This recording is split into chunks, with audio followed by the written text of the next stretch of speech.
Salomatmisizlar. Bugungi darsimizning mavzusi bir a'zoliklar. Bu yerda bir a'zolik deb biz sonliq va harfli ko'paytgichlar bilan ularning darajalarini ko'paytirishni bir a'zolik deb ataymiz. Masalan, 5 kub x y darajasi yerda ko'rasizlar, bu yerda faqat ko'paytish belgisi bor va darajaga chiqarilgan hisoblar bor, sonlar bor.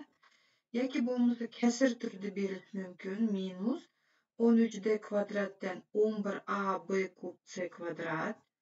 Shundaqla har qanday son bo'lsa, bu har qanday sonni biz bir a'zolik deb ataymiz. Ko'ryapsizlar, hammasida faqatla qo'shib elish, mana bu yerdagi minus bor, biroq bu minus bizda faqatla shu sonning belgisini ko'rsatadi, amal emas bu yerda. Shuning uchun agar son va harflarning orasida ko'paytirilgan yoki bo'lmasa bo'lingan va darajalar bo'lsa, u vaqtida shundoq turda yozilgan sonni biz bir a'zolik deb ataymiz. Endi bir a'zolikning standart turida, masalan, bizga bunu hisobda 3x kvadrat y darajasi 5 ko'paytirilgan minus 5x kub y kvadrat degan hisobda oldin ola sonlarni ko'paytirsak bo'ldi. Masalan, buni 3 ni minus 5 ko'paytirsanglar bo'ldi minus 15.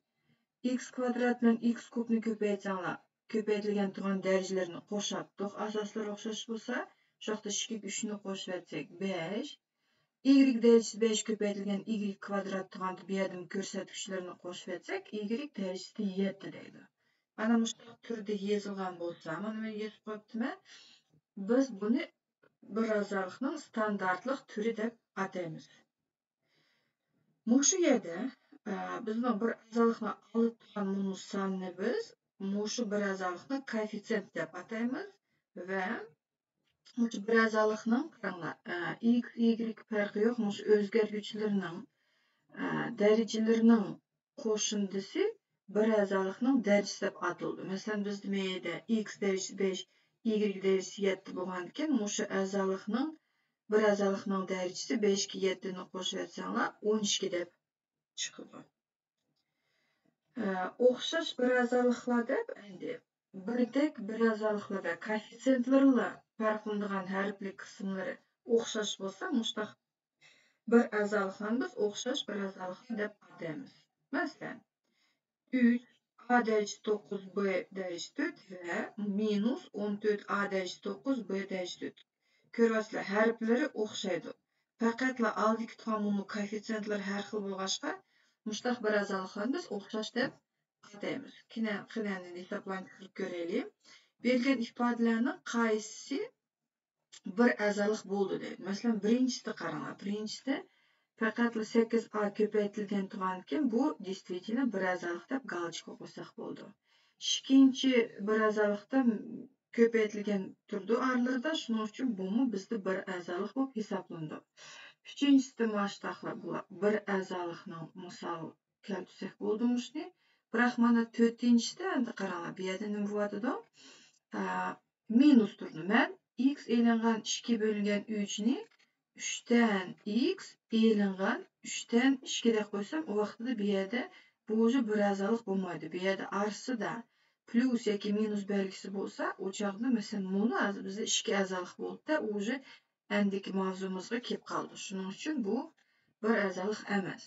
Y qo'shilgan 1 bo'lingan x, shulumuni x elingan 2 bo'lingan 3 o'xshashlar arsida plus tug'ashqa, bu bizda nima bo'ldi? Bir a'zolik bo'lmaydi. Вот это интересно. 10,5 dan a tursa, biz buni masalan 2,3 dan 1 deganimiz aslida 2 qo'shilgan 3 dan 1 g'o. Shundaqla bu yerda 10,5 dan a deganimiz u bizda 10 qo'shilgan 5 dan a. Endi bu yerda a'zoliklar orasida plus paydo bo'lganki, bu bizda bir a'zolik bo'lmaydi. Oxirgisi 4 bo'lingan bu, u bizda faqat bo'lingan bu, plus minus bo'lmag'achqa, u bir a'zolik bo'lib hisoblandi. Berilgan bir a'zolikni standart turda yozinglar va uning darajasini aniqlanglar deydi. Hisoblab aytaylik. 5da biz buni olib turgan koeffitsiyentlarni o'zaro ko'paytirib olsak bo'ldi. Shu vaqtda men yozib olay. Plusni minus ko'paytganda minus belgisi chiqdi. 24 dan 5ni ko'paytimiz 10 dan 3 ga. Qoldi mayda k darajasi 5 t ko'paytilgan. Men bu yerga ko'chirib yozdim poka что harflarni. Endi qaraymiz, ko'paytilgan tug'ani qisqartirsak bo'ldi ekan. Mayda 24 ni 3 ga bo'lsanglar 8, ustida 1 qoldi. Demak, javobi bo'ldi minus 8 16 dan 1. K darajasi 5 o'zil bo'lgan. Bu t'dan chiqdi. Ko'paytilgan tug'anda asoslar birdek bo'lsa ko'paytgichlarni qo'shaymiz. Shu yerda 1 ga 6 ni qo'shib etsanglar bo'ldi 7. Mana biz sonning standartlik turda yozib olib, endi darajasini aniqlash uchun bu yerda buni darajalarga qaraymiz.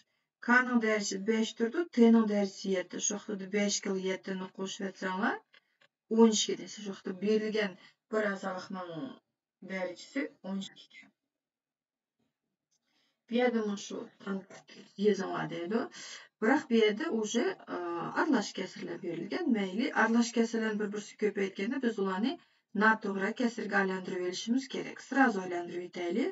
10 ni 3 ko'paytib 1 ni qo'shib etsak, 3 dan 13 ko'paytilgan. Mayli, 1 ni 31 ko'paytib 5 ni qo'shib etsak, 31 dan 36.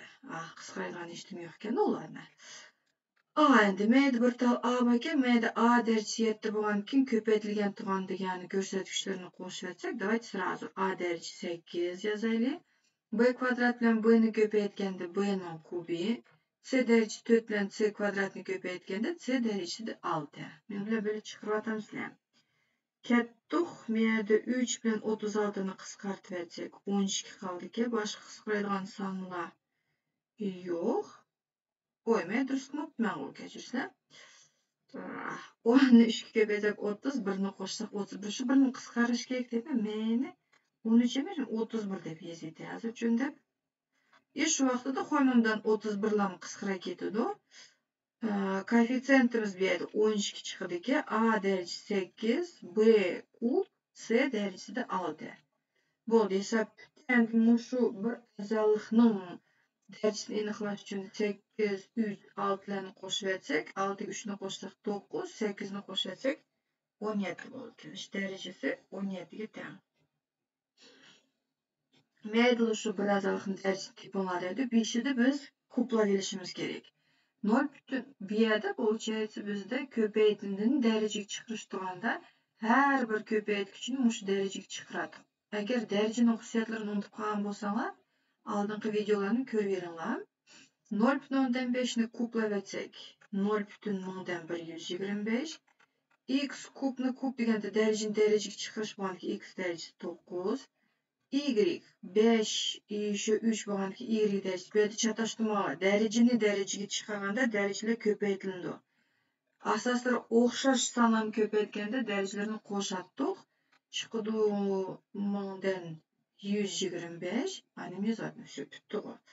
X darajasi 9, y darajasi 15. Bo'ldi, biz ko'paytib oldik. Endi darajalarni 9 ga 15 ni qo'shib etsak, 24 chiqdi ekan. Ifodaning ma'nosini topinglar.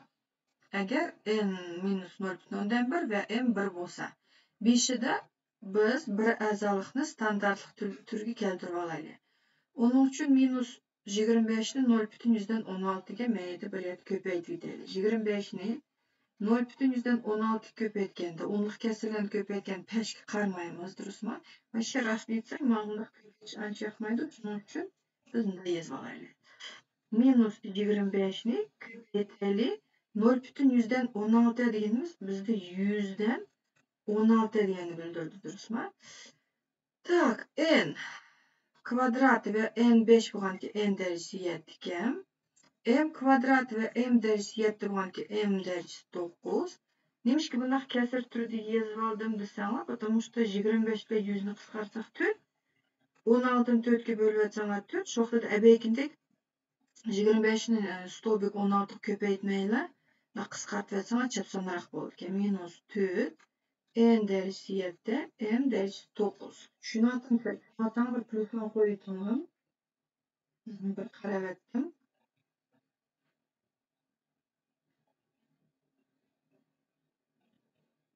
Men yaxshi anglatamsizlar.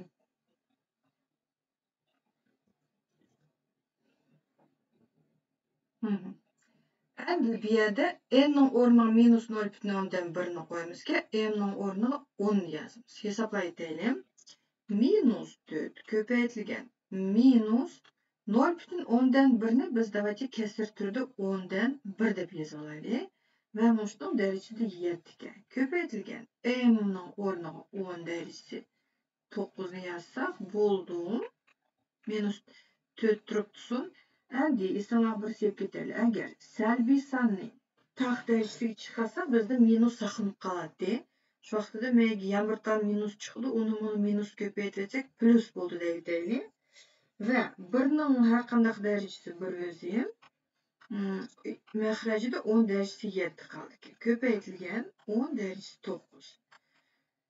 Shu vaqtida 10 darajasi 9 ni 10 darajasi 7 ga bo'lib atsak, ko'rsatkichlarni eritamiz. 9 dan 7 ni yozamiz 2 qoldi. 4 ko'paytirilgan 10 ning kvadrati 100. 4 ko'paytirsak javobi bo'ldi 400. Aha.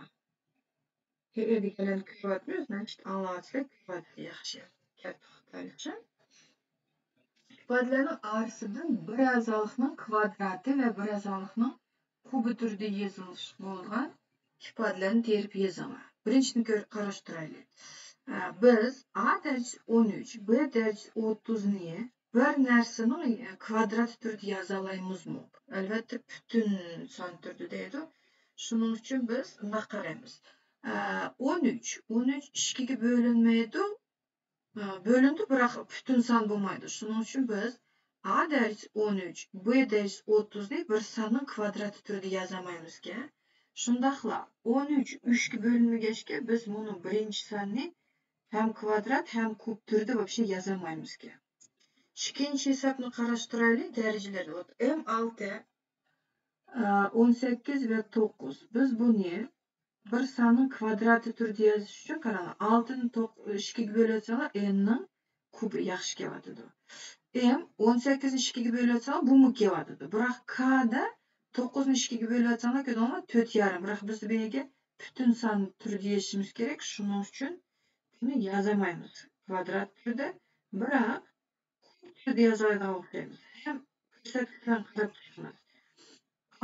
18 va 9 3 ga bo'lingandan keyin biz 3 ni umumiy deb darajaga chiqarsak qoldi n ning 6 ni 3 ga bo'lsam kvadrati m 18 3 ga bo'lsam 6 9 3 ga bo'lyapsam 3 shu vaqtida n kvadrat m darajasi 6 k kubning kubi mushta chiqadi. Demak biz ikkinchi ifodani kvadrat turida yoza oldik. To'g'ri yaxshi.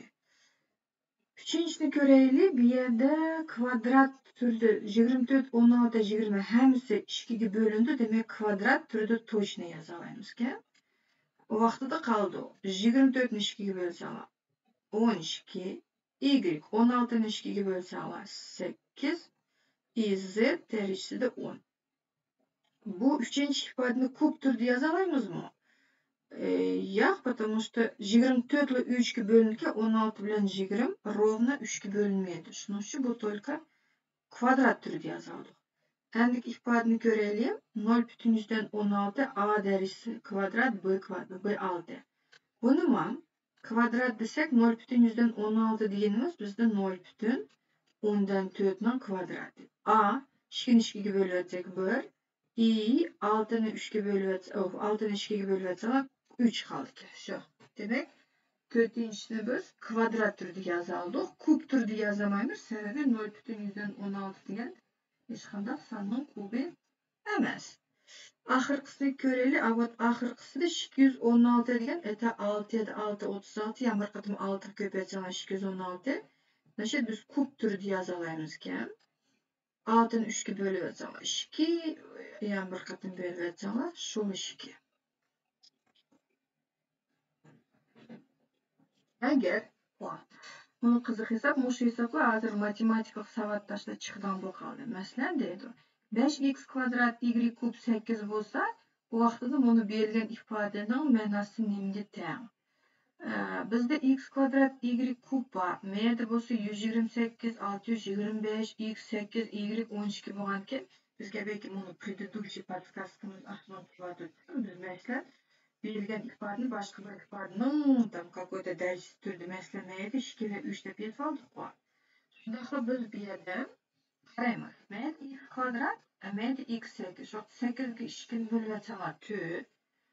12 ni 3 ga bo'lasalar тоже 4. Shu vaqtida qaranglar 625. 128 dan 625. X darajasi 8, y 12 ni ko'chirib yozdimda, o'ylashtiraylik. Masalan 625 deganimizda 5 ning darajasida 4. 128 deganimiz u 2 ning darajasi umumiy 7. 1, 2, 3, 4, 5, 6, 7 deb bakay. 2 ya 2 4, yan bir katım 4, 16. Yan bir katım 4 ni köpeytsen, 16 ni 4 köpeytsen 64. Yan bir katım 2 köpeytsen da 128. Şoxtada bu bizde 2 ning darajasi de 7 ga. X 8 ning o'rniga x darajasi 4 ning kvadrati desek, y 12 ni y darajasi 4 ning kubi desek, naborotda qo'yibman ularni. Endi qaranglar, buni 4 o'xshaganki, biz 4 ni umumiy deb tirnoq teshig'i evatsak, qoldi 5 x kvadrat. Y kubning darajasi 4. Hammasi darajasi 4 bo'lgankin, 4 ni chiqarib Maxrajida bo'lsa 2 darajasida 7. Endi berilganda bizda 5x kvadrat y kub как раз bor. Demak, mushning o'rniga 8 yazsak bo'ladi. 8 ning darajasi 4 bölüngen 2 ning darajasi 7. Endi 8 ni 4 darajasi, конечно, 8 8 deb 4 qatim ko'paytirsak bo'ldi, biroq biz давайте лучше 8 ni 2 ning kubi darajaning xususiyatlarini ishlatib, 8 deganimiz 2 ning kubi, mushning hammasining darajasi 4 bölüngen 2 darajasi 7 deb yozib qo'yaylik. Qoldi 2 darajasi 12 bölüngen 2 darajasi 7. Endi asoslar birdek sonlarni bo'lganda ko'rsatkichlarni evatmiz. 12 dan 7 ni evatsalar 5. Хорошо, что o'lchamda 1, 2, 3, 4. 4 qatim ko'paytsak 16, 5 qatim ko'paytsak 16 ni 2 ko'paytirsanlar javobi bo'ldi 32. Buning bilan bir azaliq nuqtani tartib degan mavzumiz bitdi. Savollaringiz bo'lsa kommentariyaga yozib qo'yinglar.